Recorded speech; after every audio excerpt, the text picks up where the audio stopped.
What would you do if your partner, whom you loved, started demanding access to your most valuable possessions, not out of necessity, but as a twisted test of trust? In today's story, the protagonist's choice is a masterclass in how to handle it. Intro music fades. Narrator: I'm Alara, a 32-year-old gemologist, and my days are spent immersed in the fascinating world of precious stones, testing and identifying their unique properties. Given the nature of my profession, I've amassed a considerable and valuable collection of both exquisite jewelry and rare gem specimens. These aren't just trinkets, we're talking about a six-figure collection. To ensure their utmost security, I invested in and had a specialized, heavy-duty safe installed in my home. This wasn't some flimsy box. It weighed nearly half a ton, bolted securely to both the floor and the wall. A fortress designed by a company renowned for crafting safes and strong rooms for jewelers. You could bring the entire house down around it,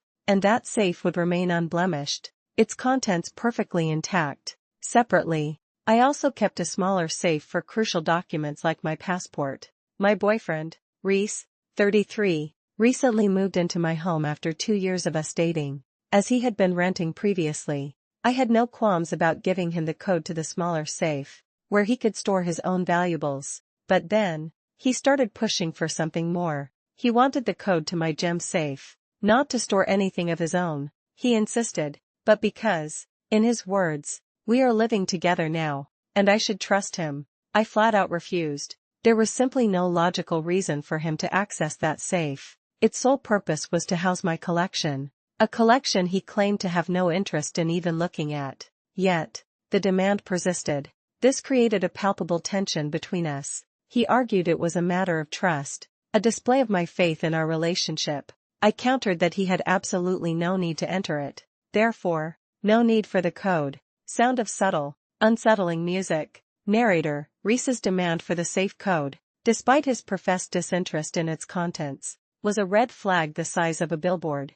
It was a clear attempt to overstep boundaries, to exert control where it wasn't warranted. As many insightful comments on my post pointed out, money does weird things to people, even the ones you trust completely. I stuck to my guns. I was not giving him the code. The sheer volume of support I received from strangers online only solidified my resolve. It became abundantly clear that this wasn't just a minor disagreement. It was, as many aptly put it, a huge marinara flag. I knew then what I had to do. I would be telling him to pack his bags. Before the inevitable conversation, I took some precautions. I checked for any hidden cameras, finding none beyond my own existing CCTV system, which he couldn't access. I moved all my personal documents from the smaller safe into the gem safe. I also confided in a trusted colleague, who agreed to be present when I finally confronted Reese. Sound of a deep breath, building tension. Narrator: The conversation was difficult,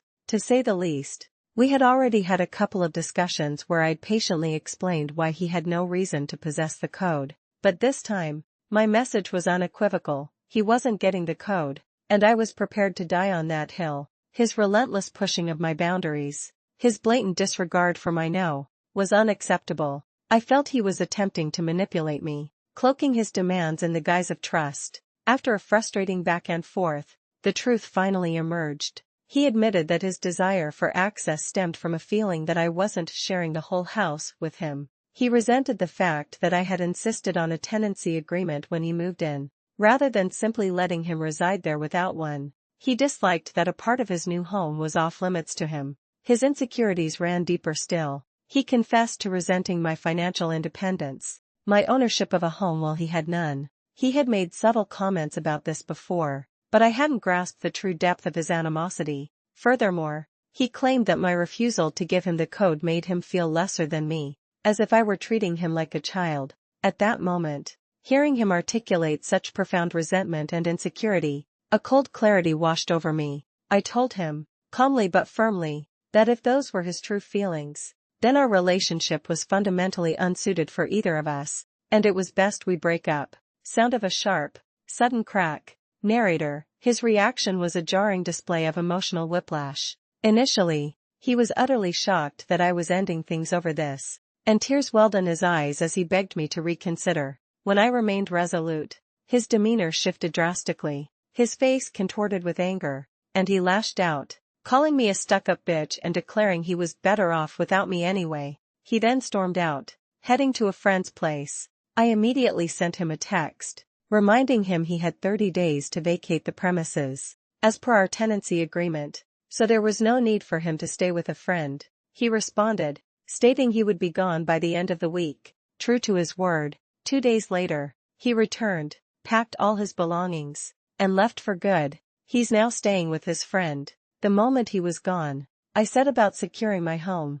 I changed all the locks, reinforced my alarm and CCTV system with professional monitoring, and even altered the verbal password required for calling up my security company. Just as a further precaution, I meticulously checked my entire collection, and thankfully, nothing had been touched. I also took the excellent advice from the online community. I provided my solicitor with the safe code and details of my safe deposit box, to be passed to my executor in the event of my death. Despite everything, a lingering ache remains. I did love him, and a part of me still misses him, but the overwhelming support and comments I received truly resonated with me, especially those that emphasized the importance of a partner who not only respects your boundaries but also takes a genuine interest in your passions. So many strangers online reached out with questions about my work, about my gems, and it brought me immense joy, a joy that was quickly followed by sadness, as Reese had never once shown that level of interest.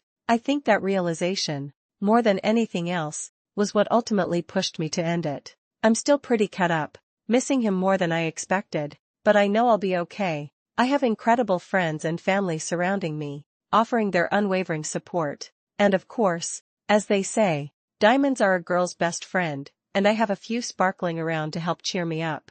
The core lesson here is simple. True trust is built on respect for boundaries, not the erosion of them.